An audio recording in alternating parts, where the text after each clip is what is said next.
उत्तर प्रदेश लखनऊ के सरोजनी नगर पुलिस को मिली बड़ी सफलता। एटीएम कार्ड की क्लोनिंग कर डमी कार्ड से लोगों का पैसा निकालने वाला गिरोह हुआ गिरफ्तार। गिरोह में शामिल सूरज गौतम उर्फ कप्तान उम्र 20 वर्ष, अनिल सिंह उम्र 22 वर्ष, धीरज सिंह उम्र 22 वर्ष, लाखन सिंह उर्फ अभिषेक उम्र 24 वर्ष गिरफ्तार किया गया है, जिनके कब्जे से एक laptop, magnetic card reader, 3 ATM card swipe device, 18 ATM card विभिन्न बैंकों के, 13 blank magnetic ATM card, 2 CD और डाटा क्लोनिंग सॉफ्टवेयर बरामद किया गया है। देखिए, इसमें हम लोगों को 2 तरीके से काम करना है। सबसे पहला ये है कि अभी भी लोगों में, आम जनता में जागरूकता की कमी है और वो किसी भी झांसे में आकर या ऐसी कॉल्स को अटेंड करके, स्पैम कॉल्स को अटेंड करके अपना ओटीपी और अपने केवाईसी की जो महत्वपूर्ण गोपनीय जानकारी है वो रिवील कर देते हैं।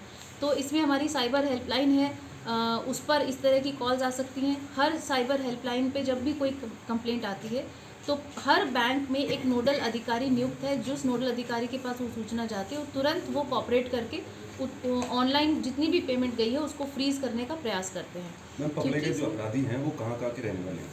इसमें 3 अपराधी प्रतापगढ़ के हैं और जो लाखन है वो रायबरेली का मूलतः निवासी है, लेकिन ये लोग लखनऊ में ही काफ़ी टाइम से सक्रिय थे, जिनकी गिरफ्तारी थाना सरोजनी नगर में। आपराधिक इतिहास क्या है इनका?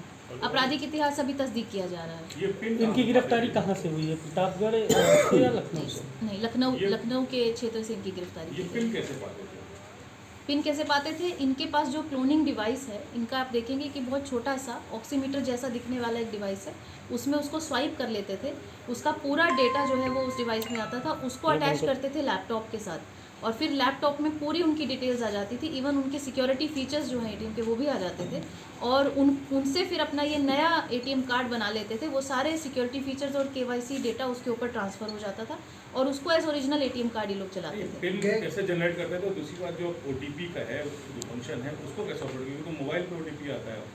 नहीं, इसमें जो मोबाइल पे ओटीपी आता है, लेकिन ये कैसे इसमें सिम कार्ड जब ये एटीएम वो करते हैं, क्लोन करते हैं, उसके बाद कैसे ये ऑनलाइन ट्रांजैक्शन हेड्स हैं उनके साथ एक गोष्ठी भी की थी और उसमें भी उनके द्वारा इस तरह के कई प्रॉब्लम्स हमारे साथ शेयर किए गए, जिसमें एटीएम्स के पास इस तरह के डिवाइसेस हैं, स्पाई कैमरास लगे रहते हैं उनके ऊपर। जब भी कोई व्यक्ति अपना पिन उसमें डालता है तो वो उसकी रिफ्लेक्शन से वो चेक कर लेते हैं कि क्या पिन डाला और जनरली ये लोग उसी के आसपास घूमते हैं।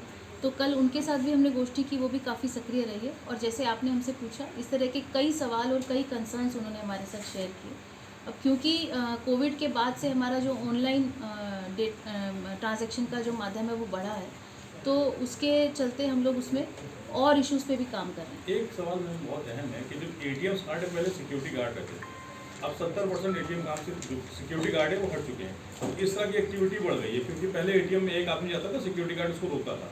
अब आप जो मॉनिटर करेंगे तो मैक्सिमम जो एटीएम है उसको सिक्योरिटी गार्ड हटा दिए गए हैं बैंक की तरफ से। तो उसमें क्या होता है कि एक साथ कई लोग इंटर करते हैं एटीएम के अंदर। तो इस प्रॉब्लम को कैसे सॉल्व करेंगे?